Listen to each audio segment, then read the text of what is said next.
I think what you're saying though is very true. I think for branding, the way I've started to look at it over the years is like marketing, branding, whatever you insert, word here, is a lot of people confuse what they think is interesting about themselves with is what they like other people will find interesting. Like you're like, I'm such a good singer. I'm going to let people know I'm a great singer. People probably don't care that you're a great singer. Actually, what most people care about, because we're all insecure creatures, most people are insecure about their shit, and that's all they think about. We all think about ourselves 99.9% of the day.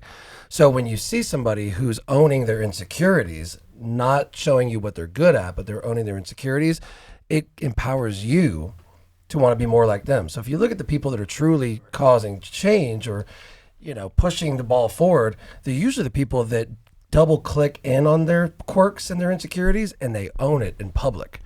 They don't try to hide it. They don't try to mask it. They're not under a character. Those are the people that you end up looking up to, right? Especially younger people, right? What are some examples of that? I mean, call it Madonna in the 80s. Call it Elton John in the 70s. I mean, these people were like leaning fearless. into their freakiness. Yeah, whatever your family or your best friends know about you that you think nobody else should know, those things you're like, ugh, only a few people know that about me. That's probably the shit you should be owning in public. I love that. And that to me is marketing. And I think that crosses over too for businesses, right? If you're forgettable, then you're forgettable.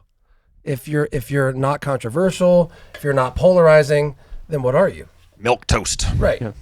So, I mean, ultimately, I think what you were saying is like, if you're not in that 1% off, you're not like a freak of nature with whatever it is you're doing. You're not like, oh my God, like mind-blowingly child good. prodigy. Yeah, level, if you're not a prodigy, then Well, that'd I be think, the 1%er. Right. If you're not one of those, I think the rule applies. Then you probably should double click on the things that make you weird and your quirks, and that's what you should sort of focus on. And that's for any business, right? Mm-hmm. Like if you got this place here, it's like, how do you take what you know about yourself and about your personal brand, and how do you put that into the spirit of this place? 100%. It's like, to me, that's really it. Yeah. I love that. I think it's very true. Well, I think both of you were talking about finding a hole in the industry.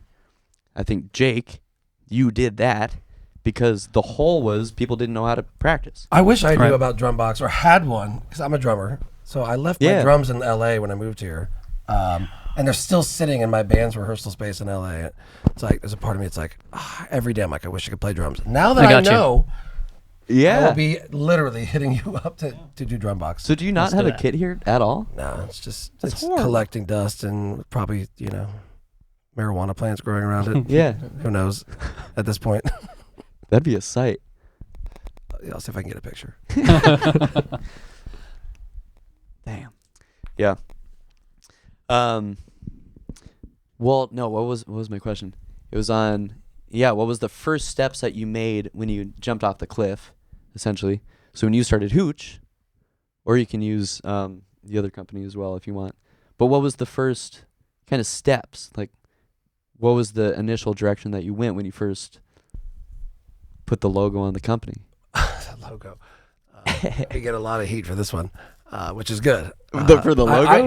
Yeah. So I have a belief, whether you're an artist or you're a business, I think that you should split the room. I think that half the people that come in contact with your brand should either be allergic to it or just not like it at all, and the other half should love it, right? Because the people that hate it are probably going to talk about it more than people that love it.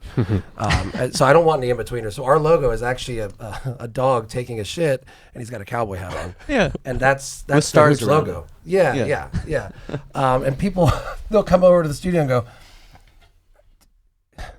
they'll look at it like, did you know that your dog looks like it's Tim? I'm like, did I know? Yeah, and I purposely created that. But there's no actual shit in the logo. It's just a dog hunching down with it. It's implied. It's implied. Hooche after dark. Yeah. Some room for your imagination. But yeah, I think a lot of times imagery is almost more important than the other stuff. So if you come up with something that's really that sticks, then you can work backwards from there. I mean, of course, having a business model that makes money is always a whole different thing. But I think in terms of like, you want people to remember it. The first time they see it or hear it, they're like, I got it. So that was it. I mean, also Hooche is the slang term for moonshine. So during Prohibition, in the 20s and 30s, Hooche was the name of the stuff that was running up and down the East Coast here, made by bootleggers. That was the only kind of liquor you get was Hooche. So I thought that was a cool name for a company that was basically running bootleg style marketing stuff for artists. Yeah. So, yeah. I didn't know that. Yeah. Yeah, it's creative.